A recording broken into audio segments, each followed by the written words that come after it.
Hi guys, welcome to the season 2 premiere of An African Eye. I'm Ash Appleton. If you live in a rental space and you don't like your kitchen, then this one's for you.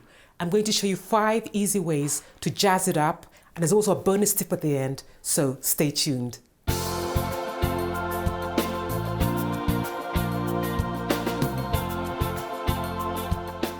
Okay, I've got a confession.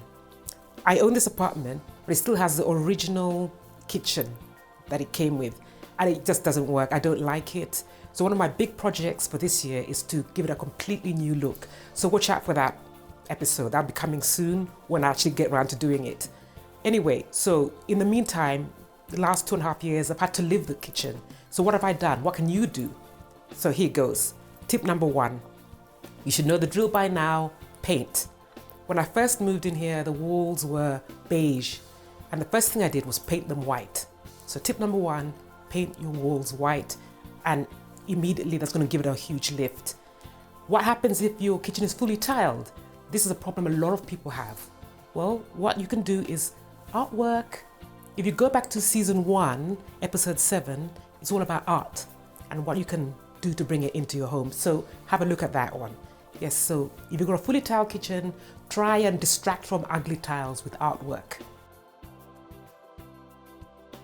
And still on the subject of paint, tip number 2, paint the cupboard doors a nice color. If you ask your landlord nicely, he's probably likely to agree if you live in an old apartment. Obviously, you need permission before you do this.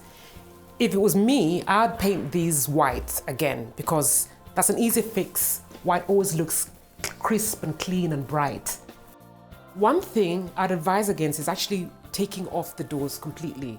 I've had some people suggesting that as a hack and a way to get around ugly door fronts. Because the problem is, unless you've got a really powerful extractor fan, which most rental kitchens don't, you're going to end up with really greasy glasses and things like that. And you'll have to wash them every time you want to use them. Because when you're cooking, all the fumes are going to obviously accumulate on your glass, your cutlery. So keep the doors, but just paint them if you can. Tip number 3, change the handles. That's a really easy fix, especially if you can't paint or replace the cabinetware. Just pop in some really nice handles, but keep the original ones so when you move out, you can put them back on again.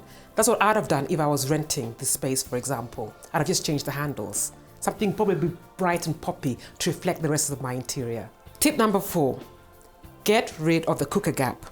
Okay, this is something I should have done as soon as I moved in here, but I assumed I'd have a new kitchen in fairly soon, and 2.5 years later, I've still got the same kitchen and the cooker gap as well. So don't make this mistake. As soon as you move in, get it sorted. All you do is you push the cooker to one side, then get a carpenter or a fundi to cut you a piece of wood to fill in the space. It's quite easy to do. You're just going to cut your piece of wood and paint it the same color as the countertop, slot it in, and then the space you have underneath, you can keep your trays. So it's a win-win. Tip number 5, create interest and at the same time distract.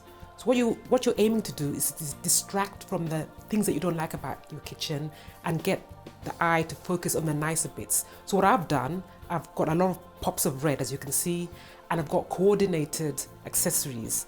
I talk about this all the time, coordinating your accessories so it's cohesive, so it's a uniform look. And that it tricks the eye into thinking that the kitchen is actually nicer than it is. So, think about if you're going to get a toaster or a kettle, don't get like a blue toaster and a greenish or white kettle. Try and think about how things go together. So everything here kind of goes together nicely. And then you create visual interests, like even above the fridge. I've styled that area. And generally everything hangs together, and that way it looks like the kitchen's more streamlined than it is, and a lot nicer too. And here's your bonus tip. Don't fight it, work your way around it. In my case, I really don't like this, fake wood veneer that they use in the kitchen. It makes it look really cheap. So what I've done to get around this is introduce more natural elements. That means wood, cork, this beautiful soapstone piece. I could have put in more baskets. All of this will help sort of counterbalance the stuff that I don't like. So this is a really good tip. If you put more natural stuff in your kitchen, handmade natural elements, it makes your kitchen look more expensive, more customized, and more fitted. So think about that. So there you have it, my 5 hacks plus a bonus tip for getting round a not so nice rental kitchen. I hope this is helpful. Please drop me a line in the comments. What kind of issues are you facing? You know, let's work together and see how we can get beyond this. Like this video, tell your friends, share, subscribe, ping the notification bell so you don't miss any episodes, and I'll see you soon.